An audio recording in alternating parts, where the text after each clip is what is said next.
정영택 목사의 쉐마 바이블입니다. 오늘은 출애굽기 34장 18절에서 35절 말씀, 찬송은 421장 내가 예수 믿고서 하는 찬양이 되겠습니다. 하나님께서 모세에게 말씀하십니다. 너는 무교절을 지키되 내가 네게 명한 대로 아비벌 그 기한에 7일 동안 무교병을 먹으라. 이는 내가 아비벌의 애굽에서 나왔음이니라.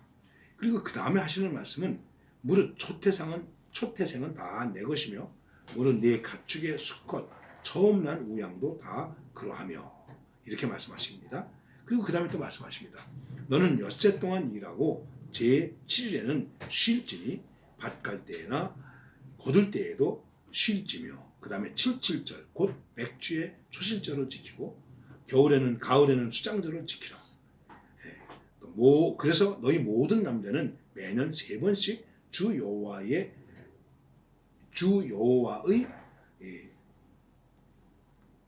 여호와의 이스라엘의 하나님 앞에 보일지니라 말씀하고 있습니다.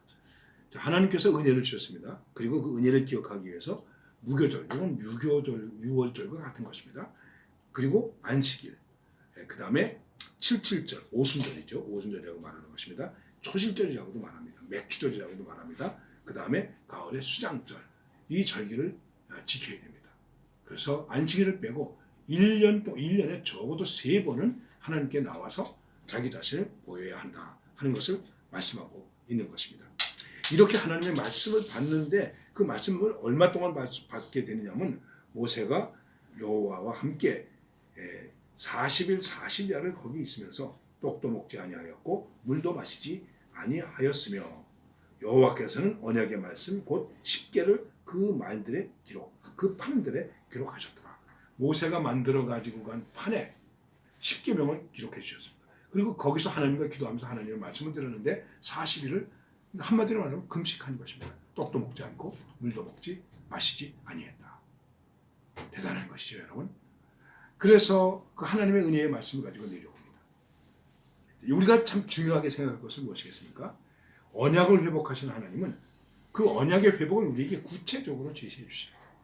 은혜를 회복하실 때에 구체적으로 제시해 주십니다. 그래서 절기를 지켜야 되고 안식일을 지켜야 됩니다. 그 다음에 삶 속에서 첫 태생은 다 내 것이다. 하나님께 구별해서 하나님께 드려야 된다 하는 구체적인 것을 가르쳐 드립니다. 내가 예수를 믿는다. 하나님을 믿는다. 하나님을 사랑한다. 그 구체적인 것이 무엇입니까? 어떤 것이 여러분의 삶 속에서 우리의 삶 속에서 뭐 구체적으로 내가 하나님을 사랑하고 하나님을 예배하고 하나님의 말씀을 따라 산다고 하는 것을 어떤 것을 통해서 나는 이런 것을 통해서 하나님과 교제하고 하나님과 관계된 회복을 계속해서 유지해 가고 있다라고 하는 것을 보여주시겠습니까? 이게 중요한 것입니다. 과연 구체적인 것이 있습니까?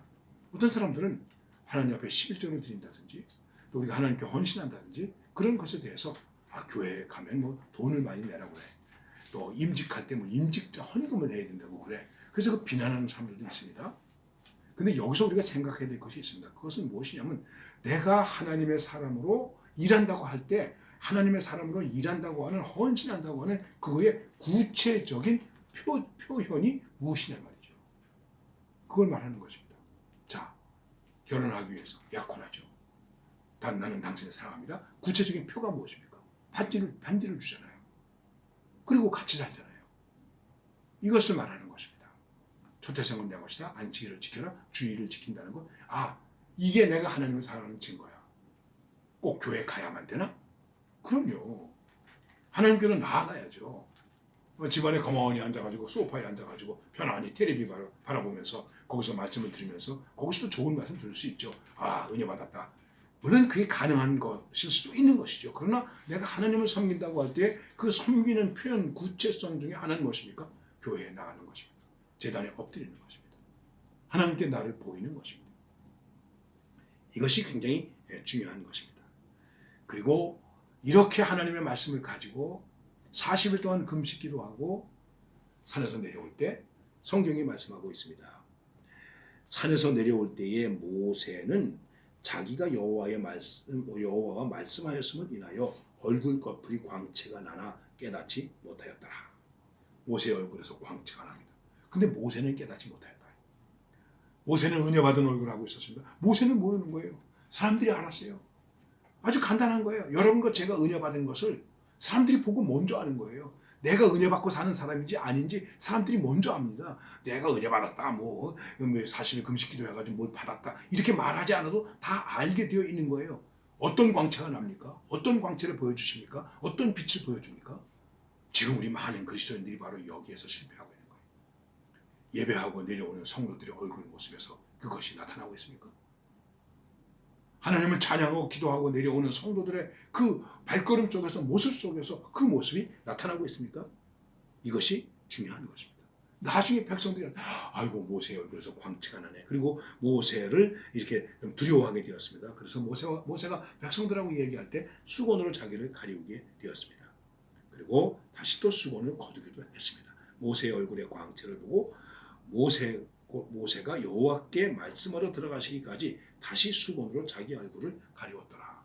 모세는 끝까지 자기 겸손의 모습을 가지고 계시를 받은 모세는 감격도 있지만은 그러나 자기 겸손을 가지고 그 백성들 앞에 서서 그들과 함께 은혜를 나눌 수 있게 해주었다 하는 것을 말씀하고 있는 것입니다. 그렇습니다. 우리는 하나님의 은혜의 말씀을 받았을 때 그 말씀 앞에서 은혜의 모습을 할 수 있습니다. 그리고 그 은혜의 모습으로 우리는 더 겸손하게 사람들에게 은혜와 감동을 줄 수 있어야 됩니다. 예수를 믿는 사람이 가는 곳마다 은혜의 빛이 있어야 됩니다. 그것이 화해와 사랑과 용서로 나타날 수 있는 것입니다. 과연 그럴까요? 어떤 이제 도시에 이사 온 사람이 있었습니다. 그 사람이 교회를 가야 되겠는데 어느 교회를 가야 될까? 그리고 나가다가 마침 사람들이 많이 왔다 갔다 하는 데서 교통정리를 하고 있는 교통승경을 만났습니다. 그래서 그냥 물어봤어요. 저기 승경 아저씨, 이 동네에 어느 교회가 좋은 교회입니까? 아, 교회도 좋은 교회 있고 나쁜 교회 있습니까? 아니요, 그냥 승경 아저씨가 생각하실 때 아는 데가 있습니까? 난 잘 모릅니다. 나 교회 안 나갑니다. 그러세요? 그리고 가려고 그랬더니 갑자기 저쪽 교회로 가세요 그러더라고요. 아, 왜요? 네, 난 잘 모르겠는데 이쪽 교회에서 나오는 사람들의 얼굴은 다 인상 쓰고 굳어 있습니다. 그런데 저쪽 교회에서 나오는 사람들의 얼굴은 다 환합니다. 웃음을 띠고 있습니다. 그러니까 그 교회가 좋은 교회 아니겠습니까? 그쪽 교회로 가세요. 그래서 그 교회로 갔다는 거예요. 여러분, 예배드리고 나오는 여러분들의 모습이 어떤 모습입니까? 환한 모습입니까? 즐거운 모습입니까? 따뜻한 모습입니까? 어떤 모습입니까? 바로 우리 얼굴에 광채나는 모습, 그거를 세상에 보여주어야 합니다. 너희는 세상의 소금과 빛이다. 우리 자신의 모습 속에서 빛과 소금의 모습을 보여줄 수 있다는 것입니다. 이런 은혜와 능력으로 승리하시기를 바랍니다.